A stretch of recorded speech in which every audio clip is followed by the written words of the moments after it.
Well, hello there, motherfuckers, and welcome to a review of Donkey Kong Country 3 Dixie Kong's Double Trouble. This is a game that most people perceive to be good, but many claim that it is the worst in the trilogy of the Donkey Kong Country games. Is this in fact true? Or is a lot of these claims overstated? Is it actually maybe the best in this series? Or maybe it's not the worst? We're about to find out in a very in-depth review. Hope you guys enjoy this one. So our story starts out very similarly to how Donkey Kong Country 2 Diddy Kong Quest did, in which Donkey Kong got kidnapped and Diddy Kong and Dixie had to go save him. This time around, Donkey Kong and Diddy Kong both get kidnapped, and now Dixie and the new character Kiddy Kong have to go save both of them. I mean, Donkey Kong's not looking too good here. This is the second game in a row where he got kidnapped.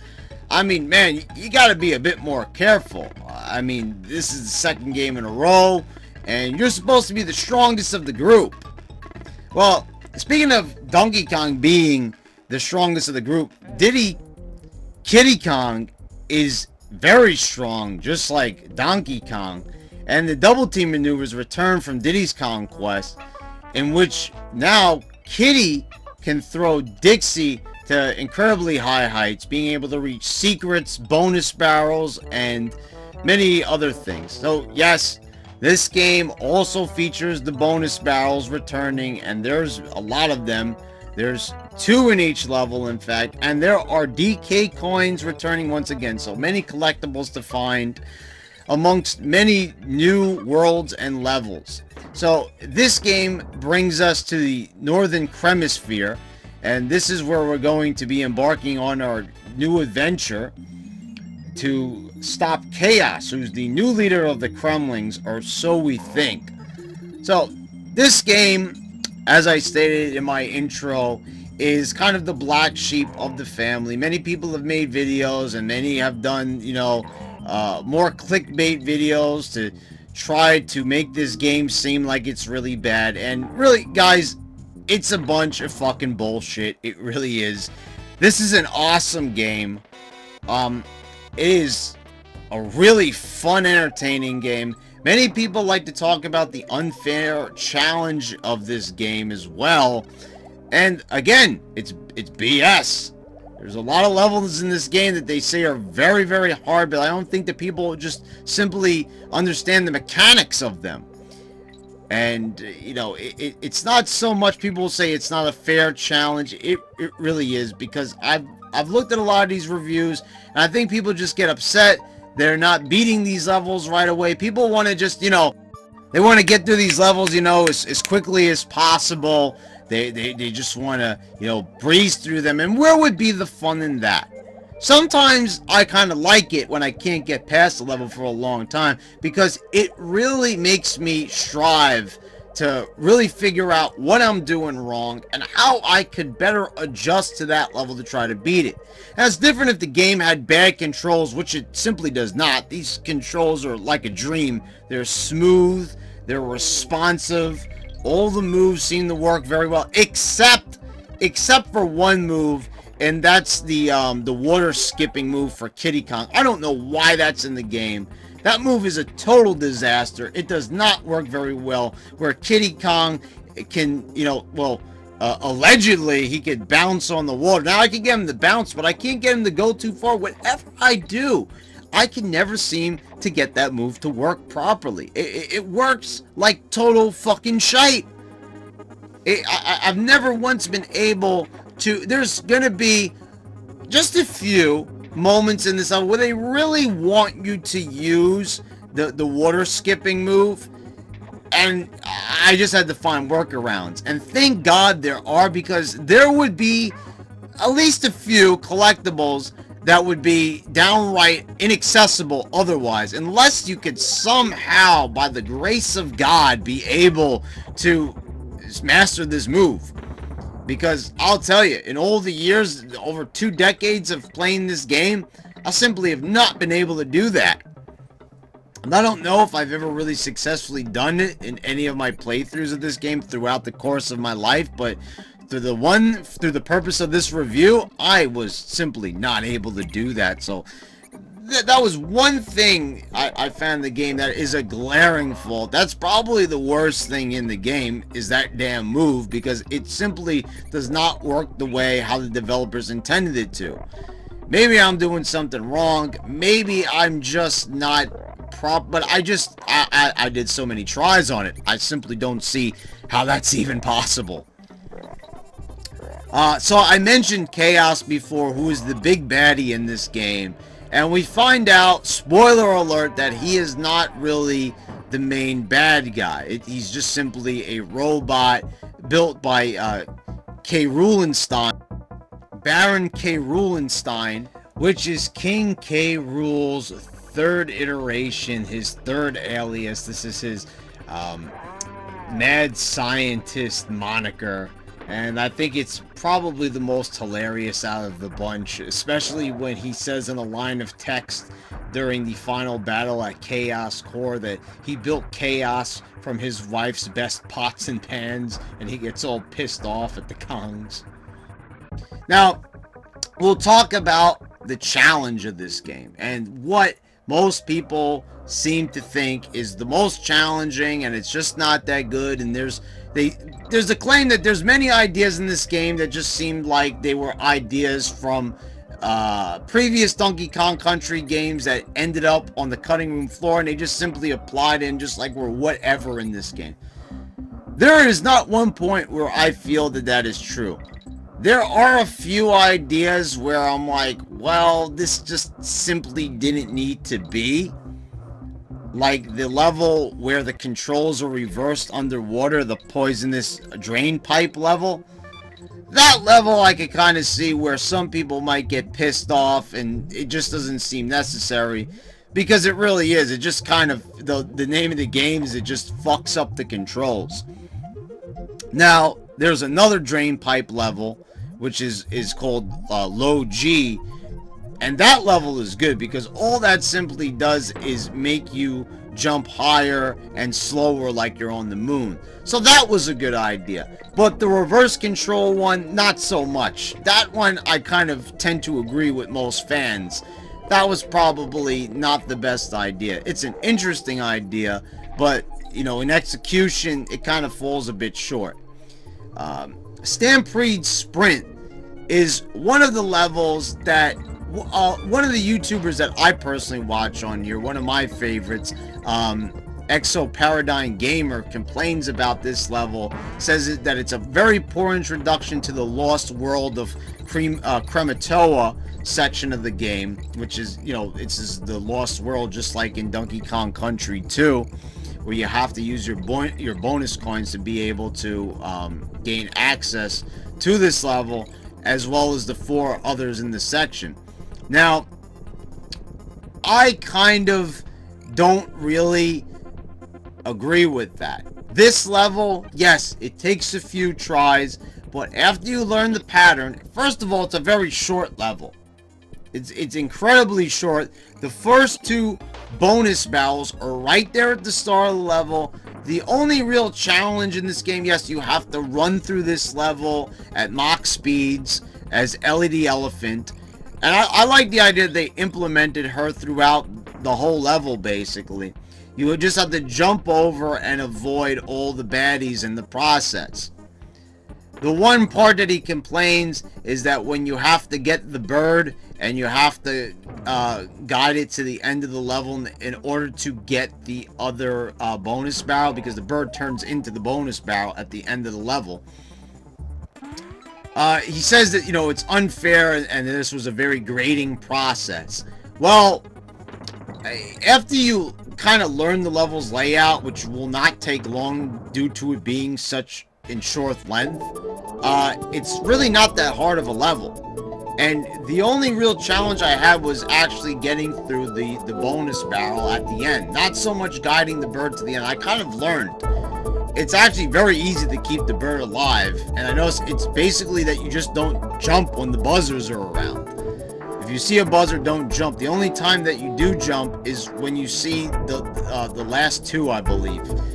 And you're gonna basically breeze to this level. You know, you just have to have good reflexes, which really, if you've played other games that are a lot more difficult, chances are your reflexes are pretty good. So, you know, I don't really see why this level is such a pain to so many people. Also, the Kong fused cliffs level, where the rope is on fire and you have to, you know, traverse to the top of the level before dying. It's an auto scroll level of sorts, and many people always attack this level as well. It is a challenging level. It is hard, but it is not very hard. After, you know, a few deaths, once again, you're going to learn the layout of the level, and chances are you're not going to make the same mistakes multiple times, and you're going to end up passing it. There's really not bad enemy placement, as a lot of people claim, such as Exo Paradigm Gamer. I think that there's a fair enemy placement, really. You just kind of have to know where to position yourself on the rope, and many people say, oh, well, you don't know where they go down because that's where the fire is, or you don't know where they go to the top. Well, there's also a middle of the rope, and there's also quite a few places. That's pretty much the whole gimmick of the level, is kind of just to be able to know where to go in such a confined space. And it is fun, it is pulse pounding, and I like this the sense of urgency in the level. So I don't know why a lot of people are attacking it for that reason. So it's a good level. It really is. Just like Stampede Sprint. Good level, a little bit challenging, but once you learn it, it's not that bad. And if I had to pick what is my most challenging level in this game, I would say it is definitely Rocket Rush. This level is crazy. It's not even a typical level in the game compared to all the others. This one's totally out of left field. You don't even control the Kongs in this level. Well, for a few seconds anyway, you control the rocket. This rocket, for some reason you would think rockets go up. Well, this one plummets downward for the first half of this level, and then you finally get an upgrade, and then you boost up to the top of the level, and the controls are fucking shit in this level. This is the only time in this game that controls as smooth as butter. That the controls totally go out the window. They get run over by a Mack truck. And in this level, it's just, you know, you really have to have memorization. And during this playthrough, I had to eat up at least 20 lives at the least to try to get through this level. Now, I might be saying that the difficulty of this game overall is greatly exaggerated, but this level I don't think is talked about enough. If I had to talk about a level that I could probably do without, it would definitely be this one. This one is just an absolute clusterfuck, to say the least. And I don't even really understand it in the context of the Lost World, because the next level that you're going to be going into is the it's a submarine battle against, you know, a rematch against K. Rulenstein. And it's not like he's up on a cliff or anything, he's on a submarine, so what are you rocketing towards exactly? Even the rematch with K. Rulenstein is even easier than it is in Chaos Core, the first battle. You would think the rematch would be more difficult, but actually the rematch is a lot easier. There's fewer patterns, and the patterns that are here are a lot simpler to learn. So, you know, that's a real surprise that Rocket Rush is actually harder than the final boss in the game. That really speaks volumes about just how hard this level is. And I talked about the animal buddies. I think they're back in full effect, and maybe don't quite have much of a presence as the second game, but it's still a pretty good presence. The bosses in this game are huge, massive, and I think that they are the best in this series. Certainly better than 1, and just a bit better than the second game. You've got a giant spider, a giant barrel that burps, you get to have a snowball fight with a snowman, and face up against a giant, well, I don't know exactly what this guy is, a giant, whatchamacallit, I guess you could call a sea creature. Anyway, I mean, they're massive. I mean, just look at them. They're gigantic, they're huge, they're colorful, imposing, and I think they're the best boss battles in the game. I mean, and 2's got some good ones, but these are very original, and they also didn't cheap out by really copying any other enemies in the game or make supersized versions of them. No, these are like big, well, okay, so the underwater one is, I have to admit to that, but I mean, these are big, and their patterns will take a little bit of time to learn. I gotta say, this is probably the most challenging, yes, of all the Donkey Kong Country 3 games, but just because it's the most challenging, does that really make it the worst? I'm not really too sure. 2 was pretty challenging as well, so I don't really know if it is the most challenging, but it's definitely pretty much neck and neck with Diddy's Kong Quest. So, but it's definitely a lot harder than the first game. That's for damn sure. This game is definitely harder, more challenging, but it is more fun. And I don't think that it is. If anything, I think that this game and Diddy's Kong Quest are pretty much neck and neck for what's the most fun and entertaining game. And the boss battles really add to it big time. The other big complaint about this game is the collectibles. And 105%ing the game. That is optional. If the game forced you into 105% in the game, which would kind of be impossible, I could kind of see why people might complain. Getting all the bonus barrels and getting all the DK coins is certainly going out of your way, and you might need a guide for a few of those. But never does the game ever really force you to, unless you want to explore the Lost World. But if you're cool with not doing that, chances are you probably are, which will require you to get all the bonus coins.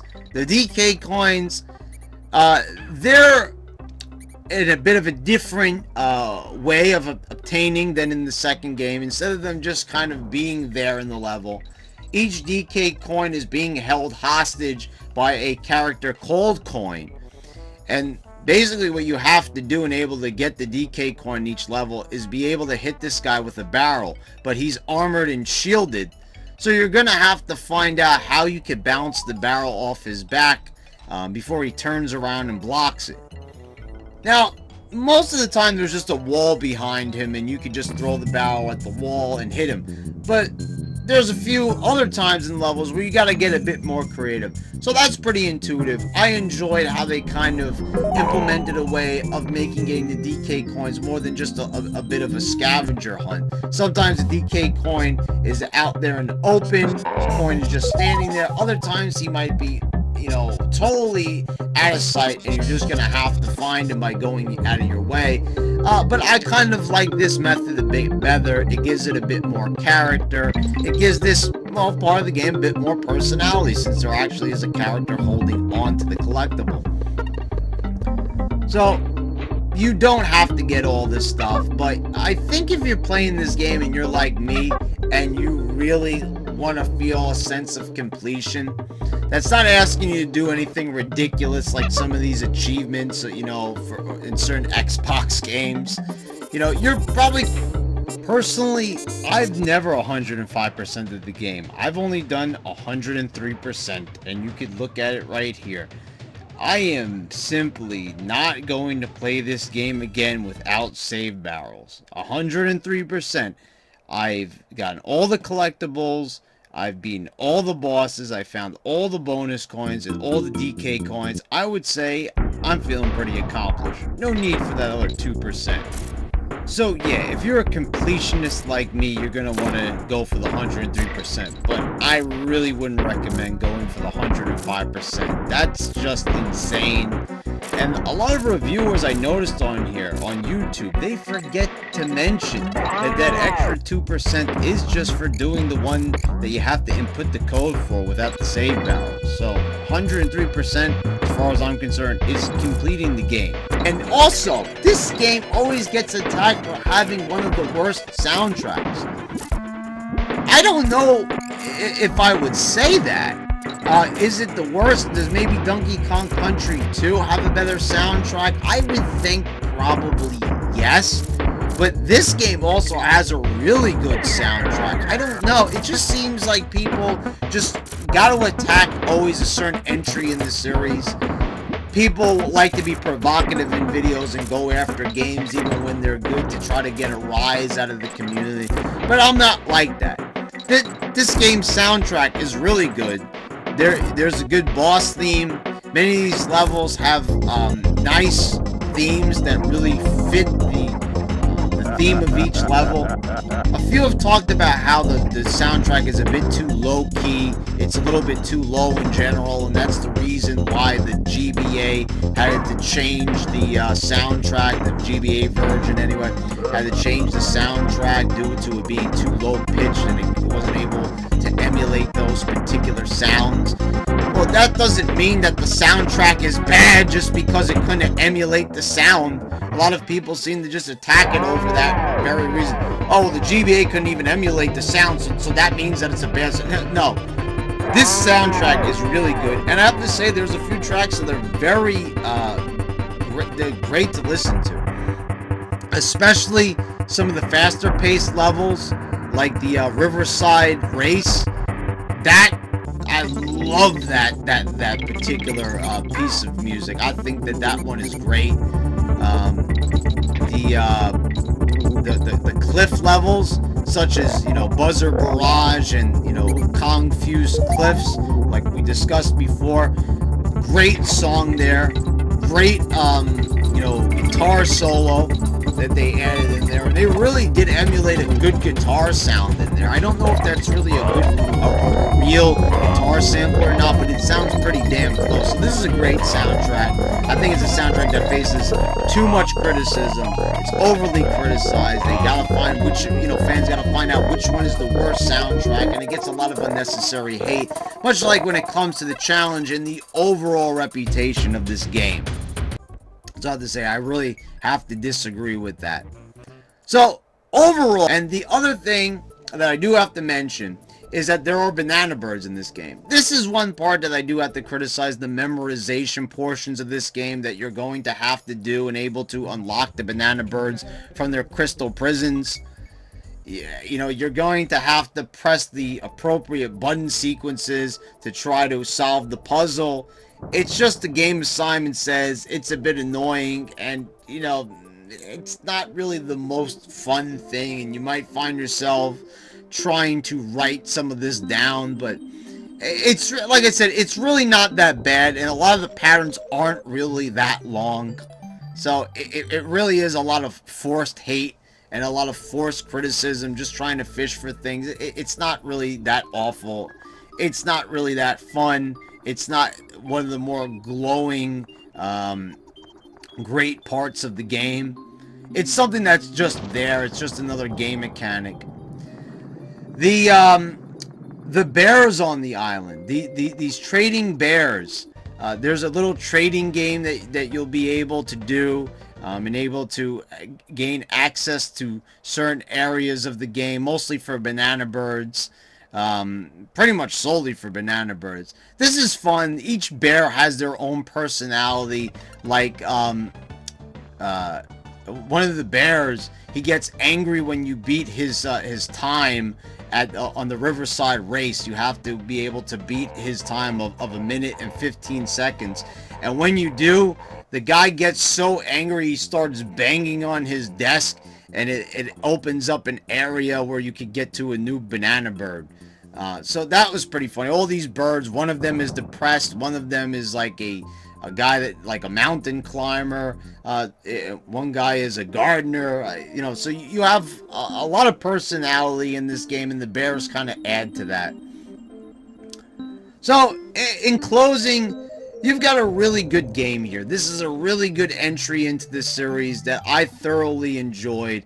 I think it faces a lot of unnecessary criticism. Is it the worst in the trilogy? I don't really think so. I think that I would probably say that this is probably the second best game behind a Diddy's Kong Quest. I think it's a really great game. Very colorful. I think it's probably the best looking game in the series, and that probably had a lot to do with it being released in 1996, which was the very last year for any release on the Super Nintendo. And, you know, you've got great graphics, great backgrounds, a great soundtrack, and a very fun and entertaining experience that's going to keep you busy for quite some time. So, guys, I hope you all enjoyed the review. It was really fun going back and playing Donkey Kong Country 3 again. And I hope that you got a new appreciation for this game. It's not as bad as everybody says that it is. It doesn't deserve the reputation of being the black sheep of the series. It is a very good game. Anyway, guys, I hope you all enjoyed the review. Check out the Patreon. Until next time, guys.